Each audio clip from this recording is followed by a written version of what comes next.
अस्सलाम वालेकुम dear students. आज का हमारा जो टॉपिक है वो हम आज डिस्कशन करेंगे। लास्ट हमारा लेक्चर जो था वो था फॉर्मेशन से रिलेटेड, और उसमें मैंने डिस्कस किया था रजिस्ट्रेशन के टाइम पर उस प्रोसेस पे यानी उस स्टेज पे 3 डॉक्यूमेंट्स के बारे में, एओए के बारे में, एमओए के बारे में एंड प्रॉस्पेक्टस के बारे में। आज हम बात करेंगे आर्टिकल ऑफ एसोसिएशन के बारे में, यानी जिसको आप एओए भी बोलते हैं। आर्टिकल ऑफ एसोसिएशन क्या होता है? इज कॉल्ड इंटरनल मैनेजमेंट को डील करने वाला आपका एक डॉक्यूमेंट, ऐसा डॉक्यूमेंट जिसमें आप कंपनी के इंटरनल मैनेजमेंट के बारे में डिस्कशन करते हैं। इसमें हम आपको बताएंगे कि आर्टिकल ऑफ एसोसिएशन के डेफिनेशन क्या है 1 से 2, फिर बताएंगे इसका स्ट्रक्चर क्या है, फिर आपको बताएंगे इसको अल्टर किया जा सकता है या नहीं, फिर बताएंगे कि किन कंपनीज के लिए इसका होना बहुत ज़्यादा ज़रूरी है, और फिर बताएंगे इसके फीचर्स के बारे में। अभी जो है वो इस चीज़ के बारे में बताएंगे। इसकी एक्सप्लेनेशन जो है वो इसके पार्ट 2 में यानी अपने लेक्चर के नेक्स्ट पार्ट में आपको जो है इसको डिटेल में एक्सप्लेन करेंगे। इस टॉपिक में आपसे बात करेंगे जो कि जनरल आपको आर्टिकल ऑफ एसोसिएशन पे अगर क्वेश्चन आ जाए तो इन चीज़ों को आप मस्टली जो है वो लिखिएगा, क्योंकि द मोस्ट इंपॉर्टेंट थिंग ये असेंशियल्स है कि जिनका होना बहुत ज़्यादा ज़रूरी है। सबसे पहली बात कि हम बात करेंगे कि आर्टिकल ऑफ एसोसिएशन है क्या। इज़ अ डॉक्यूमेंट जो कि नेसेसरी एंड बेसिक डॉक्यूमेंट है for the formation of the company. दूसरी बात इसमें आप करेंगे कि आपकी जो आर्टिकल ऑफ एसोसिएशन है इसको आप कहते हैं ऐसा डॉक्यूमेंट जो कि कंपनी की इंटरनल मैनेजमेंट को डील करता है। थर्ड वन आप बात करेंगे इसकी डेफिनेशन के बारे में कि ये सेट आउट करता है उन रूल्स को एंड रेगुलेशंस को जो कंपनी को नीड्स होती है, जिसकी उनको नीड्स होती है to follow to accomplish its day to day activities. मतलब उसको अपनी रोज़ बरोज़ जो ज़रूरियात हैं या एक्टिविटीज़ हैं उनके कामों को, उनके रूल्स को, उनके रेगुलेशंस को चलाने के लिए उसको इस डॉक्यूमेंट की बहुत ज़्यादा ज़रूरत होती है। अगर आप चाहें तो इसकी दूसरी डेफिनेशन भी है कि आर्टिकल ऑफ एसोसिएशन जो है वो कंसिस्ट करता है ऑफ दोज नॉर्म्स, उन नॉर्म्स पे या बाय लॉज पे, रूल्स एंड रेगुलेशंस पे for the management of internal affairs of a company, जो कि कंपनी के इंटरनल अफेयर्स के बारे में डिस्कशन करता है। यानी ये आपकी 2 डेफिनेशंस हैं जो कि इन दी सिंपल वर्ड्स हैं कि अगर आप इनको याद कर लें तो आपको पूरा जो है वो समझ आ जाएगी कि आर्टिकल ऑफ एसोसिएशन है क्या। इसके बाद हम बात करेंगे इसके फीचर्स के बारे में कि कौन कौन सी खसूसियात हैं। पहली बात कि ये part of the companies constitution है, कंपनी के आइन से रिलेटेड ये बात करता है।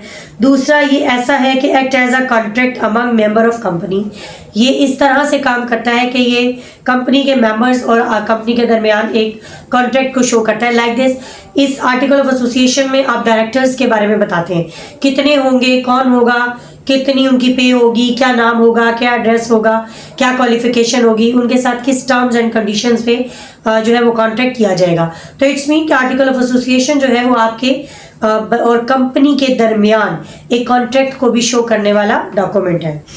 इसके अलावा ये एक चार्टर ऑफ द कंपनी की हैसियत रखता है। इसके अलावा ये आपको ऐसे लॉज एंड रेगुलेशंस प्रोवाइड करता है जिसकी बिना पे आपने एक कंपनी को रन करना है। इसके अलावा ये एक पब्लिक डॉक्यूमेंट होता है, इसको कोई भी पढ़ सकता है ओपनली। इसके बाद हम बात करेंगे इसके स्ट्रक्चर के बारे में।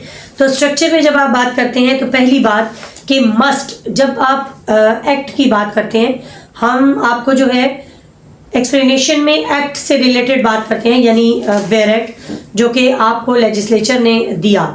इसमें जो है वो बात करते हैं, इसको पढ़ने की एक तरीका होता है एक्ट को कि शेल एंड मे 2 लफ्ज़ हैं जो लाजमी आपको पता होना चाहिए कि किस तरह से आपने इस प्रोसेस को देखना है। शेल का मतलब जहाँ पर भी शेल आएगा इट्स मीन कि you are the duty bound, कि आप लाजमी तौर पर वैसा ही काम करेंगे।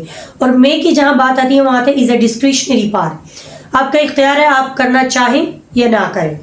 तो अब यहाँ पर मैंने एक वर्ड बोला कि शेल बी, इट्स मीन कि इसके जो आर्टिकल सेक्शन 37 है उसमें बताया गया है कि आपका जो आर्टिकल ऑफ एसोसिएशन है वो शेल बी, यानी लाजमी तौर पर कैसा होना चाहिए, मस्ट बी प्रिंटेड होना चाहिए, डिवाइडेड इनटू पैराग्राफ्स होना चाहिए, और वो जो पैराग्राफ है वो कंसेक्टिवली नंबरिंग पे होने चाहिए, और इसके अलावा साइंड बाय ईच सब्सक्राइबर होना चाहिए।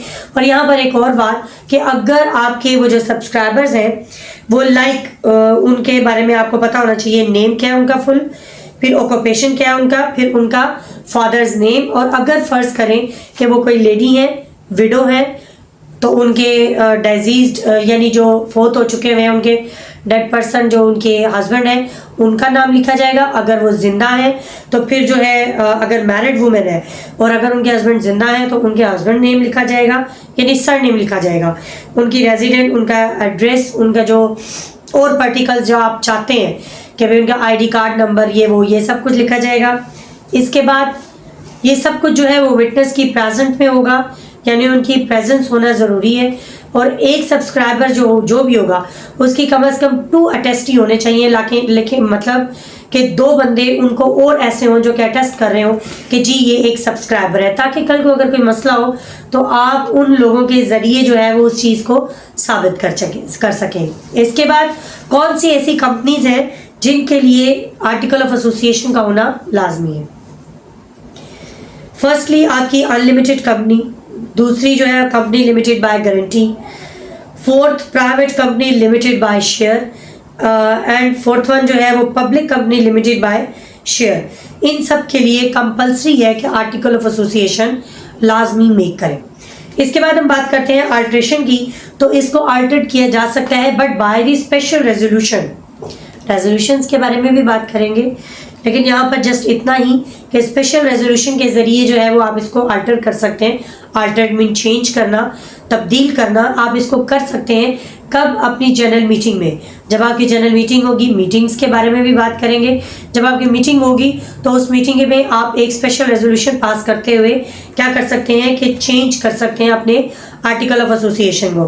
किन किन सूरतों में आप चेंज करेंगे? फर्स्टली है अगर आप कन्वर्ट कर रहे हैं, यानी कन्वर्जन एक प्राइवेट कंपनी का टू द पब्लिक कंपनी में। सेकेंडली है पब्लिक इनटू प्राइवेट कंपनी में। एंड थर्ड वन है change the name of the company. इन तीनों सूरतों में आप आर्टिकल ऑफ एसोसिएशन को चेंज कर सकते हैं, लेकिन कैसे? मैंने आपको फिर पहले भी बोला कि by the special resolution in the general meeting. General meeting जो कि आम आप करवाते हैं, जो कि स्पेशल नहीं है, ठीक है। तो इसमें आप जो है वो क्या कर सकते हैं, इसको अल्टर कर सकते हैं। तो आज के हमारे टॉपिक में हमने बात की जनरली कि आर्टिकल ऑफ एसोसिएशन है क्या, फिर हमने डिस्कस किया उसकी डेफिनेशन के बारे में, फिर हमने बात की कि आर्टिकल ऑफ एसोसिएशन के फीचर्स क्या है, यानी खसूसियात। फिर हमने बात की आर्टिकल ऑफ एसोसिएशन के बारे में कि इसको स्ट्रक्चर क्या होगा इसका, लाइक प्रिंटेड, ये जो कि आपको खुद एक्ट ने दिया। फिर हमने बात की कि इसको अल्टर किया जा सकता है कि नहीं।